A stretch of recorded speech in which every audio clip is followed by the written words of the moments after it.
Bienvenidos a una plática más de No Tu Salud. El día de hoy tenemos un invitado especial, ya que vamos a ver un tema del cual mucha gente a veces, hasta que no ven el problema ya encima en cuanto a niños o adultos, es una parte que lo deja hasta que ya la persona está en muy malas condiciones. Entonces, que es acerca de la salud bucal. Como les decía, la prevención es muy importante para este tipo de problemas, y para el cual pues hemos invitado al doctor Salvador Anaya Sosa. Él es odontopediatra, él es egresado de la Universidad Latinoamericana en México, Distrito Federal, y hizo sus estudios en la División de Estudios de Posgrado de la UNAM.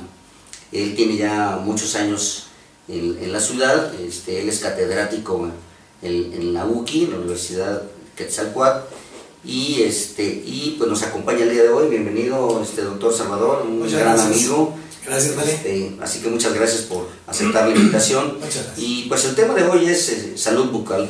Como yo comentaba, la boca es una parte muy importante del organismo, que tiene que ver pues con la masticación, tiene que ver con la deglución de los alimentos, tiene que ver con la producción del sonido que emitimos, que se llama fonación, y tiene que ver con la estética, que es algo pues muy importante y de moda, ¿no? En cierta manera. Entonces, doctor, ¿qué entendemos por salud bucal? Bueno, mira, me gustaría comenzar por mencionar que la OMS categoriza la salud como un derecho del ser humano. Entonces, no es un lujo, no es a veces puedo y a veces no tengo acceso, sino es un derecho. Y desde el punto estricto de lo que es la salud dental, bueno, entender que un problema de salud dental puede ser discapacitante. En lo que es la sociedad productiva, un dolor de dientes es causa, entiendo, de elaborar una justificación para que puedas atender el problema, y obviamente tú sabes que las incapacidades pues afectan la productividad, ¿no? Entonces es un aspecto muy importante, pero como bien lo decías, tiene un fondo cultural muy, muy especial, ¿no?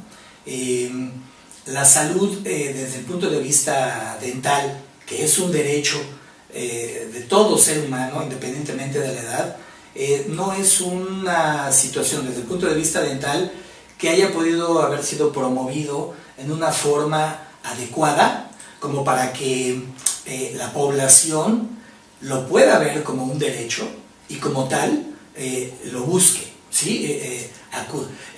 La salud dental impartida por el profesional, que es el odontólogo en sus diferentes especialidades, tiende a ser visto, y digo, lo comento así, puede ser duro la connotación, pero lo veo todavía como el mal necesario, ¿no? La gente puede ubicarnos como el mal necesario de la sociedad, porque es evidente que a una consulta dental el paciente no acude con gusto. Ciertamente acude a la consulta dental con una gran cantidad de miedo, ¿verdad? Al principio. Entonces, esto dificulta mucho el promover la salud dental como, digo, no tanto como derecho, sino como una de las necesidades prioritarias del ser humano, ya que pues a través de la boca de entrada entra, valga la redundancia, entre todo aquello que nos va a ayudar a desarrollarnos, a nutrirnos.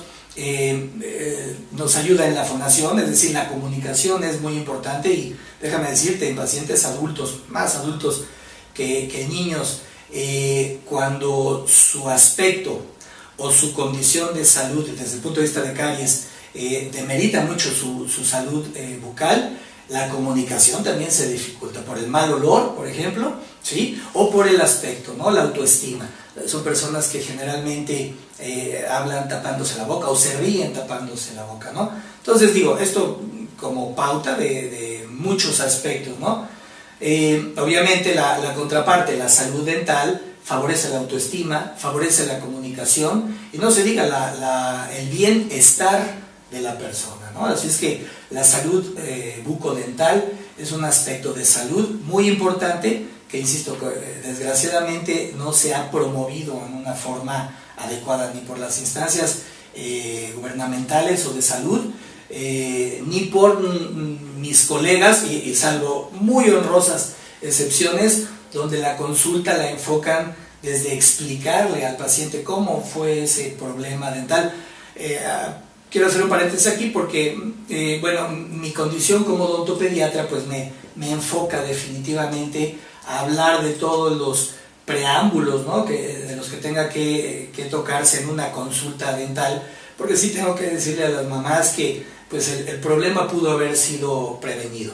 Y obviamente enfocarme a aspectos de prevención estrictamente de consulta dental, pero también de muchas acciones que se pueden manejar en casa a favor de la prevención, obviamente por la especialidad, pero creo que la prevención desde el punto de vista dental no es exclusiva de la odontopediatría, y aunque sé que muchos de mis colegas la manejan, nuestros esfuerzos son pocos todavía con la labor titánica, ¿no? que hay que hacer a favor de prevenir. Y la otra, pues la restauración es ya parte de esta cultura dental que como latinos, no solo como mexicanos, tenemos, pero pues creo que se puede hacer mucho en la consulta privada.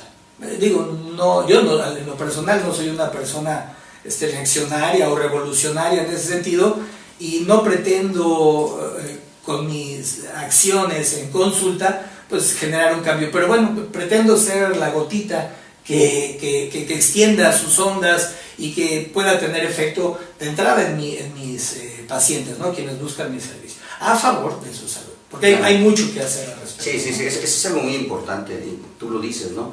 Porque realmente debemos de cuidar desde que empieza, ¿no? Es como cualquier otra cosa, tenemos que prevenir, y para prevenir desde que el niño aparece el primer diente, desde ahí tiene que empezar a prevenirse. Sí, eso es algo muy importante, y con el cual estás de acuerdo en eso. Sí, ¿no? Está definitivo. Ese es, vamos a decirlo así, es la política sobre la que baso mis acciones profesionales.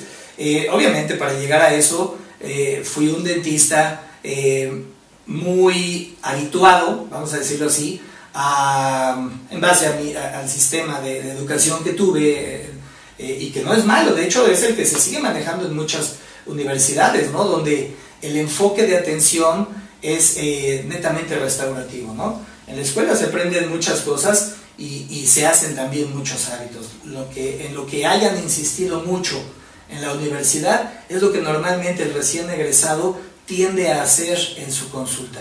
Y si no nos actualizamos, no nos enfocamos a otros puntos de vista de lo que la misma odontología como rama de la medicina ofrece, bueno, pues seguramente vamos a estar trabajando sobre el mismo hábito, y por ahí dicen que si sigues haciendo las cosas de la misma forma, pues no puedes esperar otros resultados, ¿no? Claro, muy bien. Y ya de entrado al tema, Salvador, ¿cuáles son los problemas dentales que normalmente tú ves en la consulta? Bueno, los más frecuentes en mi consulta son el síndrome de biberón, que es básicamente un problema que se manifiesta principalmente por caries, traumatismos, hábitos orales que nos llevan a problemas de maloclusión, es decir, a la mordida inadecuada entre los dos maxilares, entre otros, ¿no? Pero eso es como con mayor frecuencia. Muy pocos casos, digamos, sí significan menos del 50%, las personas, mamás o papás interesados en la prevención. Es decir, son muy pocos los casos, desgraciadamente, en 20 y tantos años de trabajo aquí en Irapuato, contra los muchos casos de restauración, en donde los papás llegan pidiéndome que algunas medidas en las que podamos evitarle a sus hijos el problema de caries, que en la mayoría de los casos también coincide que los papás han sufrido, ¿no? No quiero que a mi hijo le pase lo mismo que a mí, y es que a mí no me llevaron a tiempo, etcétera, etcétera, ¿no? Entonces, esos son la parte que representa la proporción en casos que recibo, ¿no? Por ejemplo, ¿en qué consiste el síndrome de biberón? Bueno, un síndrome es un conjunto de signos y síntomas que representan una enfermedad. En el caso del síndrome de biberón, son los signos y síntomas que representan un problema de salud dental muy frecuente en nuestra sociedad mexicana. Y no es exclusivo de México. Se tiene un reporte de incidencia en mayor grado en Alaska, ¿sí? Pero tiene que ver con la alimentación vía mamila, en niños mayores del año de edad, ¿sí? Como definición, el síndrome de Iberón es un problema de salud bucodental que afecta a los niños de edad preescolar cuando prolongan la alimentación vía mamila, con líquidos endulzados principalmente, más allá de la edad de la lactancia, ¿no? Entonces esto genera un problema que se ve primeramente manifestado en caries. El problema por caries en niños con síndrome de Iberón es impactante en la etapa avanzada, y aparte de otros problemas como la mamila, al estar chupando la mamila, aparte de generar caries, porque ese es el problema principal, caries con un patrón muy definido, también funciona como un efecto de palanca, vamos a decirlo así. En la edad en la que el niño está creciendo, de acuerdo a las pautas de crecimiento y desarrollo, cuando un niño en etapa de crecimiento tiene una fuerza que ejerza una presión contraria a lo que es el sentido de crecimiento y desarrollo normal, pues va a deformar, ¿sí?, ese hueso en crecimiento, y entonces, aparte de la caries, pues también vamos a tener problemas donde el niño, los dientes de enfrente están hacia adelante, los dientes de abajo hacia atrás por el efecto de palanca, ¿no? Cómo funciona también negativamente el hábito de dedo, los chupones incluso, ¿verdad? Hay muchas cosas relacionadas. Muy bien. Bueno, vamos a hacer una pequeña pausa para continuar con este tema tan interesante del día de hoy.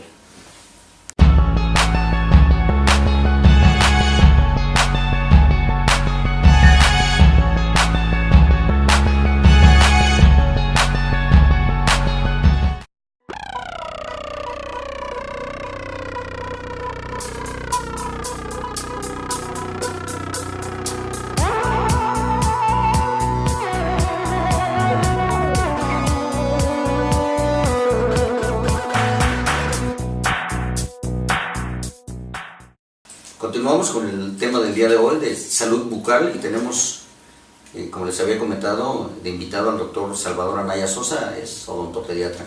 Y continuando con el tema acerca del síndrome de Iberón, doctor, ¿cuáles serían los datos que nosotros encontramos en este síndrome y la manera de prevenirlo? Sí, mira, es bien importante, y estoy seguro que muchos de los nuestros espectadores, vamos a decirlo así, sí, van a identificar muy bien. El patrón de destrucción por caries en los dientes de los niños a los que se les ha diagnosticado síndrome de Iberón, el patrón general es destrucción por caries en mayor o menor grado de los 4 dientes de enfrente. También se van a ver afectados por caries molares superiores y o inferiores, tanto primeros y o segundos molares, ¿sí? Una característica es que también vamos a encontrar con menor grado de afectación los colmillos, los caninos, y los dientes de abajo de enfrente. Esto es porque como mamíferos, en el mecanismo de succión, esta se favorece, ya sea el pecho materno, el pezón o la mamila, el chupón de la mamila. Cuando succionamos, la lengua empuja lo que es el pezón o el chupón contra el paladar. Se genera un vacío interno con la constricción del auricular de los labios. Muchos músculos intervienen en ese proceso de succión, de tal manera que los líquidos salen ya sea de pecho, ¿verdad?, leche materna, o de la mamila. Porque déjame decirte, el problema se conoce como síndrome de mamila, que es la causa más frecuente del problema de salud de caries. Pero me he encontrado con muchos casos en los que yo diagnostico, por observar todos estos signos, síndrome de Iberón, y en la pregunta crucial, la mamá del niño me dice que nunca ha tomado mamila. Entonces, como que no hay una congruencia en ese sentido.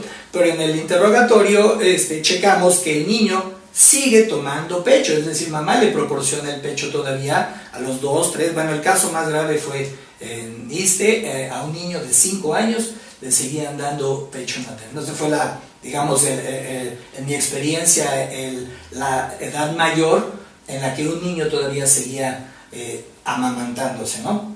Bueno. A ver, pero espérame, Sí. mira, por ejemplo aquí, la Organización Mundial de la Salud en la actualidad indica que puede dar en la madre hasta los 2 años de edad. Sí. Ahora, ¿cuáles serían las medidas para tratar de que, bueno, pues leche sí se le puede dar, pero entonces, ¿qué tendría que hacer para tratar de evitar que no ocurra ese tipo de problema? Aquí el punto sería, y bueno, lo mencionaba porque es una falta de información y en este amor desmedido, ¿verdad? Y ahí ya menciona la palabra desmedido, porque en lugar de generarle beneficios a su hijo, ya entra en una situación que le provoca un problema, ¿no? Ya es una actitud patológica que provoca problema. Y bueno, esa intención de una mamá darle la... Puede ser por muchas cosas, claro, y no quiero ser específico a ninguna. Es comodidad, es la creencia, etcétera, ¿no? Al final de cuentas el hecho es ese.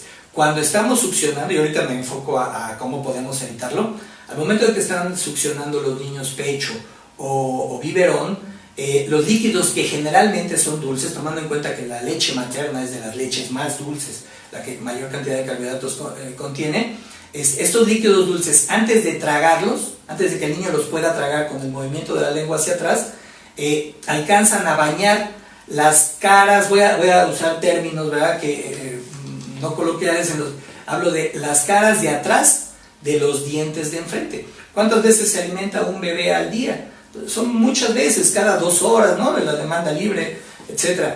Entonces, todos estos líquidos que están bañando constantemente la parte de atrás de los dientes de enfrente, se mantienen ahí, hay fermentación de carbohidratos, incremento en las colonias de bacterias, productos de desecho ácido de las bacterias y hay desmineralización del diente. Entonces este es un problemón, porque con todo esto quise decir que el problema de caries en el síndrome de Biberón generalmente empieza en la parte de atrás de los pequeños, zona dental en la que por cultura, aun cuando mamá intenta lavarle los dientes, no tiene un acceso fácil ni visual ni con el cepillo. El niño no lo deja, se muerde el cepillo, etcétera, ¿no? Entonces, mientras mamá no vea un problema que ella pudiera relacionarlo con la caries, este problema en la parte de atrás de los dientes está avanzando. Lo detectan cuando el problema por atrás de los dientes de arriba, que son los que generalmente son afectados por la leche o los líquidos dulces que se proporcionan en las mamilas, los empieza a afectar. Entre paréntesis te menciono que los dientes de abajo no estarán afectados al mismo grado de caries, y en muchos casos ni siquiera se afectan, porque en la misma posición de succión del pecho o de la mamila, la lengua los protege de los líquidos dulces, entonces son los menos afectados. Así que cuando el problema es grande, pues mamá ya lo observa entre los dientes, y es cuando, bien que mal para el niño, lo detectamos, ¿no? Pero ya es un síndrome de Biberón. Insisto, los colmillos, los caninos no se afectan, porque de los dientes de enfrente de arriba, en la secuencia eruptiva, son los últimos en salir, así es que son los que menos estímulo por la leche tienen. Y ya dije que los de abajo no se afectan tampoco, porque la misma lengua los protege, ¿no? Pero obviamente el niño toma la mamila de ladito, de un lado o de otro, y ahí los líquidos brincan, ¿verdad?, la lengua, y se hacen los charquitos que afectan a los molares, arriba o abajo, ¿no? ¿Y cómo prevenirían? Eso es. ¿Cuáles son las medidas? Vamos a esto. Hay que entender que como mamíferos dividimos nuestras etapas de alimentación en la primera, que es la que justifica la alimentación seno materno, que es la lactancia. Y esta va de los 0 años en proporción a los 6 u 8 meses, que es cuando mamá produce una leche adecuada en calidad y cantidad para un niño de esa edad, 6 u 8 meses. Si nos pudiésemos enfocar específicamente a nuestra parte natural, al cómo somos, al cómo estamos diseñados, pues como en otras especies, ¿no?, de animales, mamíferos también, prefiero platicarlo así, ¿no? Sé, por ejemplo, que las vaquitas, y no sé, seguramente voy a incurrir en muchos errores, pero es una analogía, ¿no? En otras especies, esta parte de la lactancia se corta desde el punto de vista instintivo. Mira, en los seres humanos, aproximadamente a los 6 meses también empiezan a salir los primeros dientes, que son los dientes de abajo. Esto podría generar, si una madre sensible, ¿verdad?, sigue favoreciendo la lactancia materna, pues que el niño la lastime. En las vaquitas, ¿verdad? Que yo estaba tomando ese ejemplo, no quiero ser vulgar ni faltar el respeto, pero me gusta usarlo como ejemplo. Sé que una vaca, cuando es lastimada por el becerro, cuando ya tiene dientes, lo que hace la vaquita es patearlo, ¿no? Motivándolo o empujándolo a buscar otras fuentes de alimento, y es cuando encuentra la alfalfa y bueno, ya puede utilizar sus incisivos, ¿verdad? Esta parte tiene un proceso de adaptación en el que definitivamente la vaquita va a permitirle eventualmente todavía pegarse a la uva.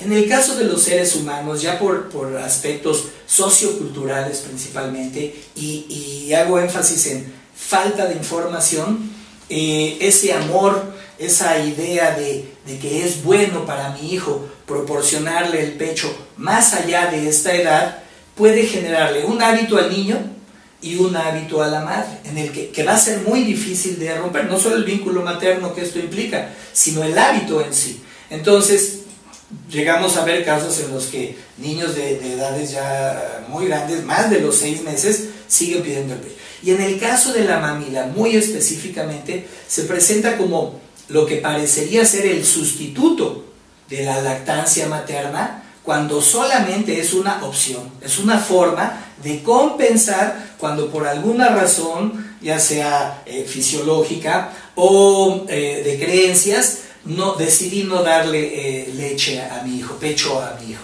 ¿verdad? Entonces, romper esta situación ya se hace más difícil.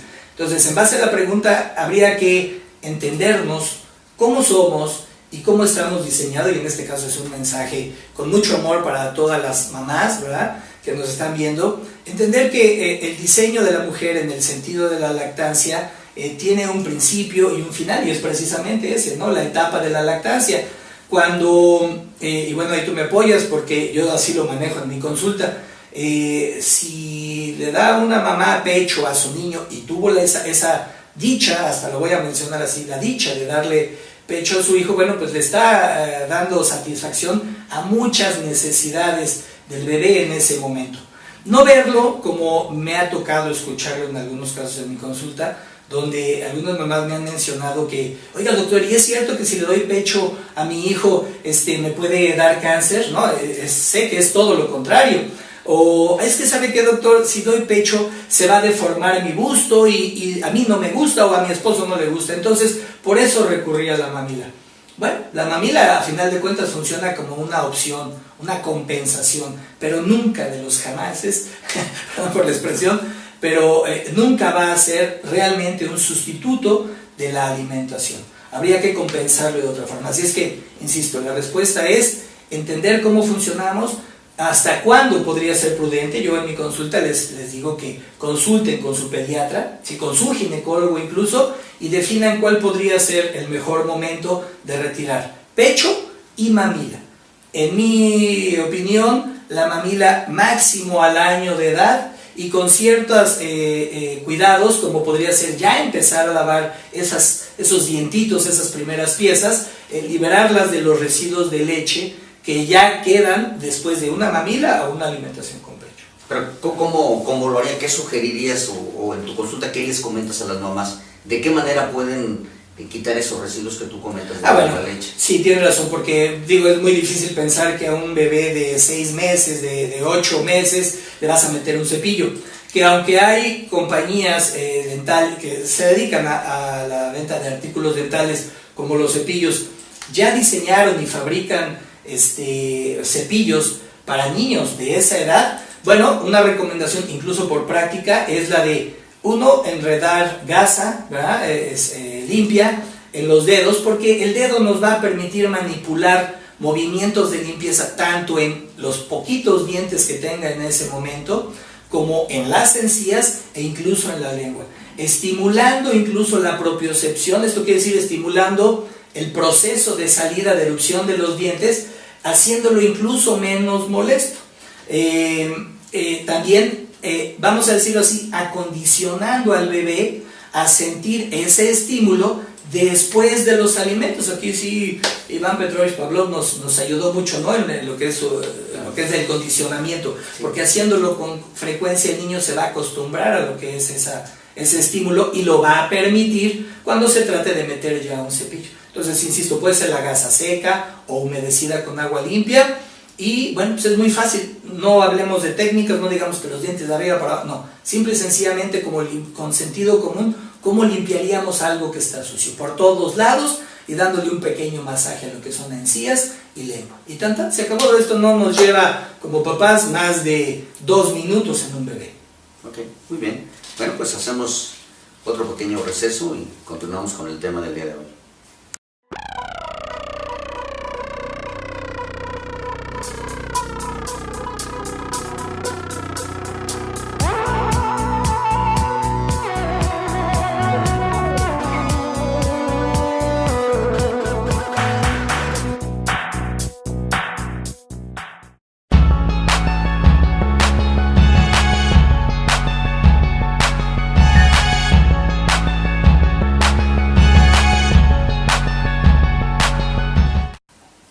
Continuamos con el tema de hoy. Doctor, de otro tema que tú nos comentabas, que veías muy frecuentemente acerca de es la caries. ¿Cómo definimos qué es la caries?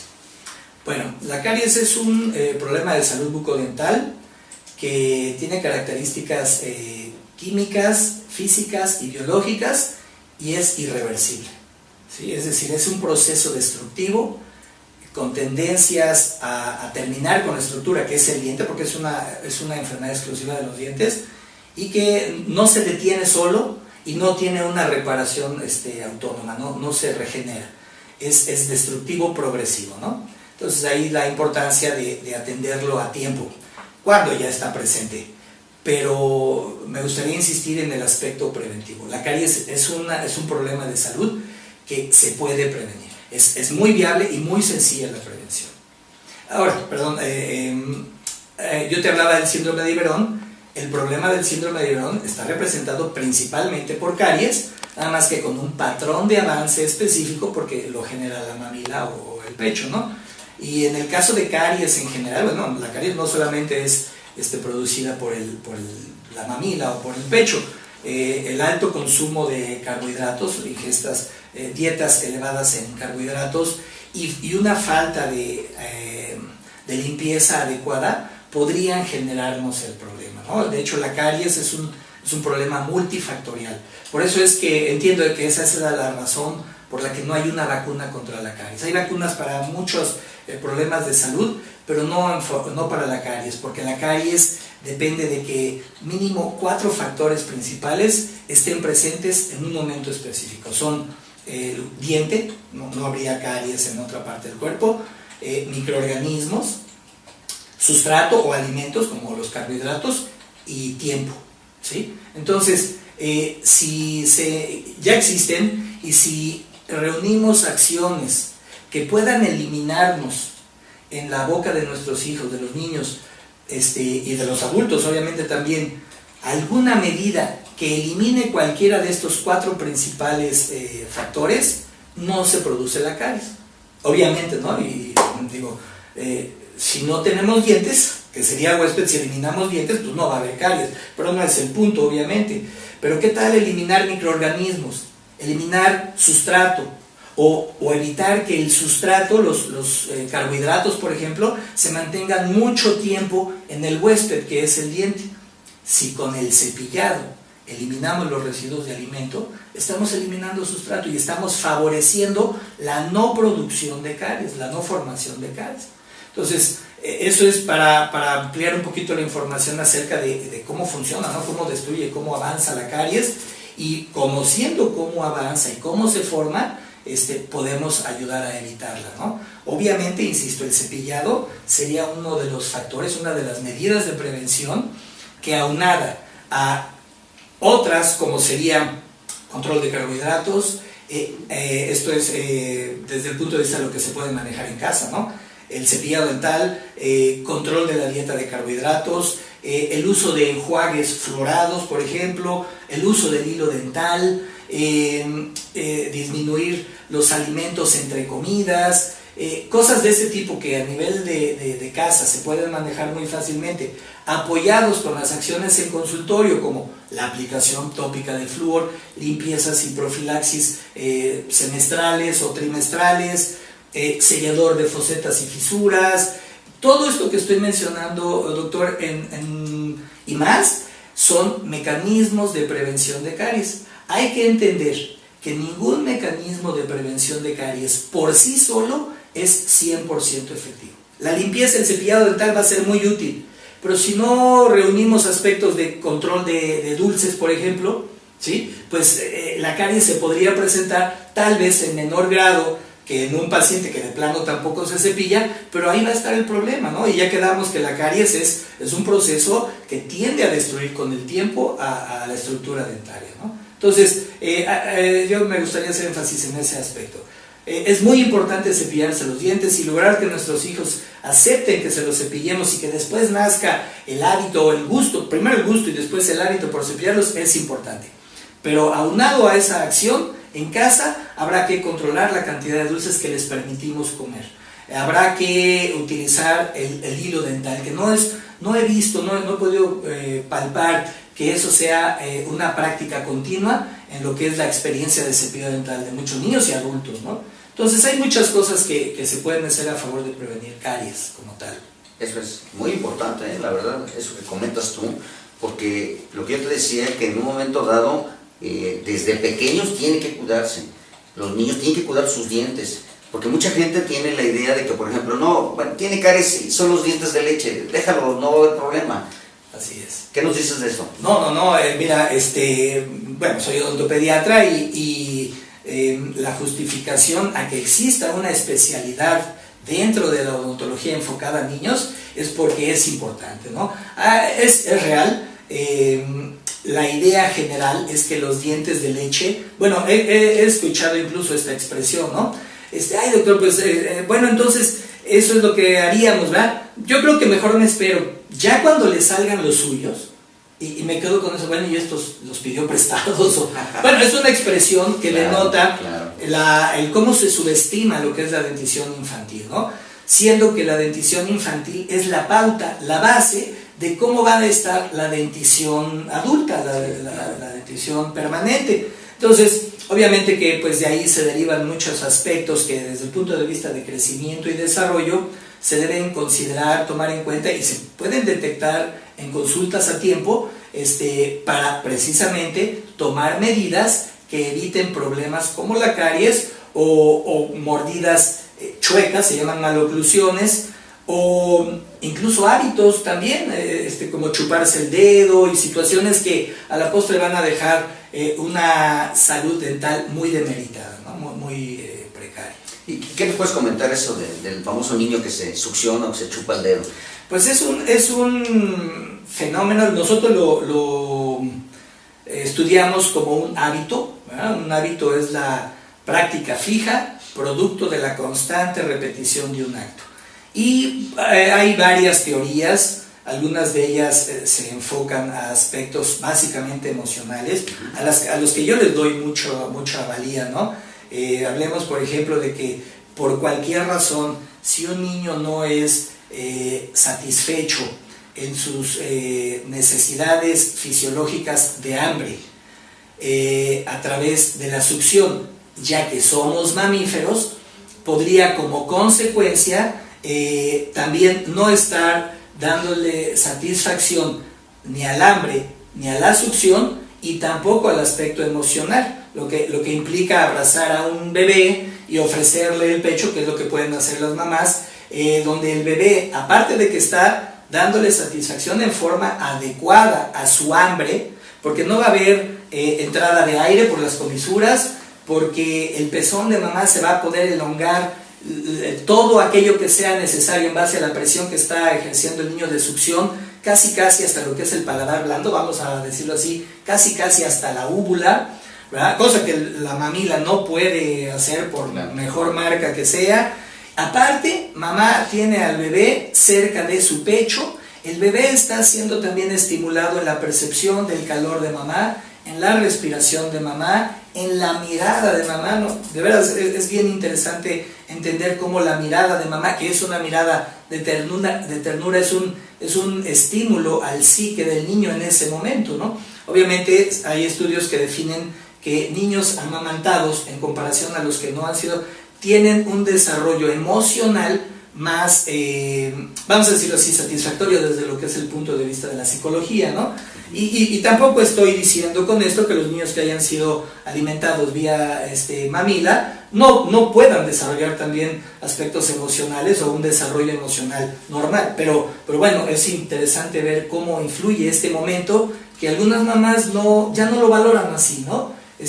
Tal vez desde el punto de vista sociocultural le dan más importancia a aspectos como la estética, ¿verdad? O se reafirman paradigmas como el de pues me va a dar cáncer si alimento a mi bebé, ¿no? Entonces, bueno, una recomendación, y creo que lo han captado, es mamás, si pueden, consideren todo esto como para alimentar a sus bebés vía seno materno todo el tiempo que sea necesario en base a las indicaciones del pediatra y del ginecólogo.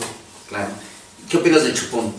Mira, te comento esto porque, bueno, hay usos de chupón, hay tipos de chupón. Sí. Es más, en la actualidad se le ha encontrado un beneficio al chupón para evitar la muerte de cuna. Entonces, pero ahora, en cuestiones, en el aspecto dental, dinos tú, ¿qué opinas de esto? ¿Cuál es el mejor chupón? ¿En qué momentos hay que dar? El mejor chupón, así literalmente, yo me enfocaría a mencionar que el mejor chupón es el pecho de mamá. Establecí el comentario anterior porque de ahí vamos, seguramente me va a poder ayudar a explicar esto del chupón, ¿no? Si un niño es satisfecho en su necesidad de succionar, porque ya establecimos que al ser mamíferos tenemos que chupar. Sí, ¿qué opinas? Bueno, la entrevista es de ti para mí, pero hay esto. Yo me acuerdo una polémica cuando empezaba mis estudios de odontología, donde nos mostraban una fotografía de un ultrasonido, 2 dimensiones nada más, donde se veía al bebé en posición fetal, al feto pues, y parecía que se estaba chupando el dedo. Cuando nos hablaron del tema de hábitos, nos mostraban esa foto, y bueno, algunos de mis maestros decían, no se lo está chupando, es una sobreimposición de imagen, ¿no? Parece ser que lo está chupando. Pues ahora se ha demostrado con el ultrasonido tridimensional que sí se succiona el dedo. Y bueno, en la teoría de que la succión tiene que ver con una compensación de una necesidad fisiológica no satisfecha ampliamente, es decir, si soy mamífero y una de mis necesidades fisiológicas es chupar o mamar, ¿cómo le doy satisfacción plena? Bueno, pues la respuesta es en el momento en el que la necesidad de alimentarme a través de la succión se da, que es la lactancia.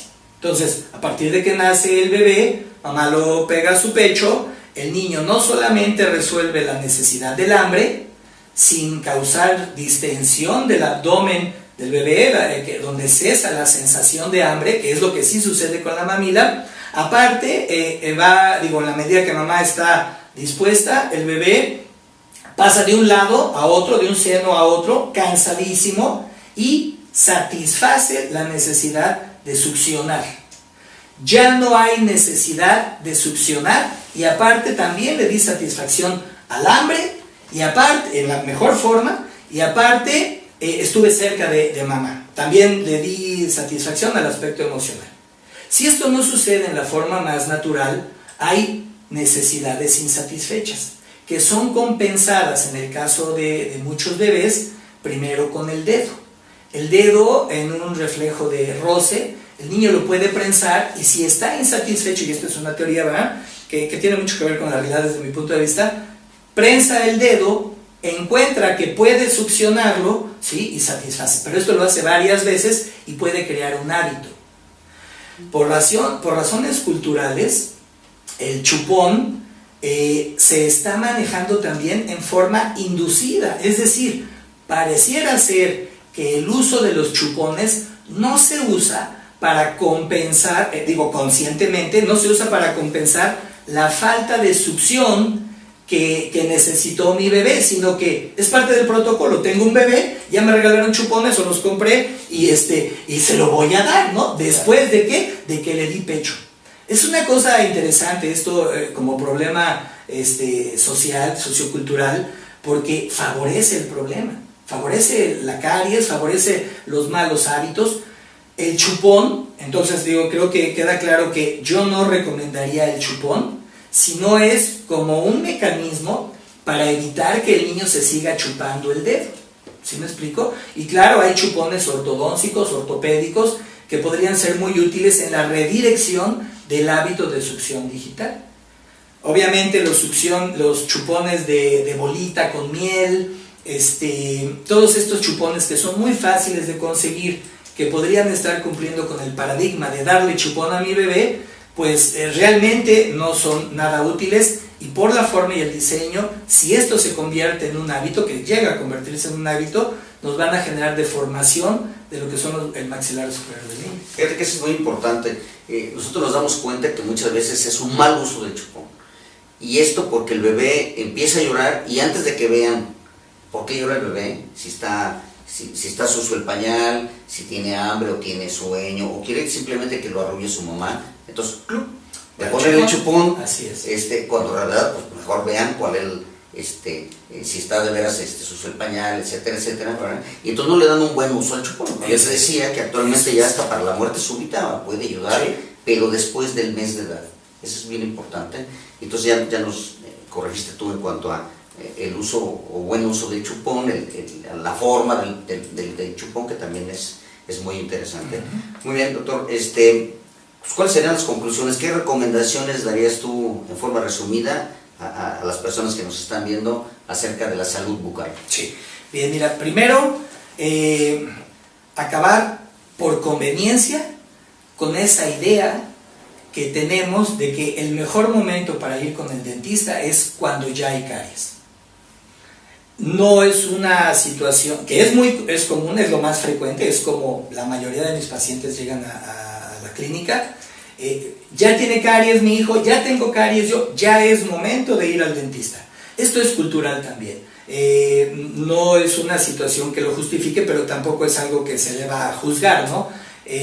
Si a mí me enseñaron que el mejor momento o que se justifica el dentista cuando ya está el hoyo o cuando ya hay dolor, bueno, pues así lo aprendí y así lo hago.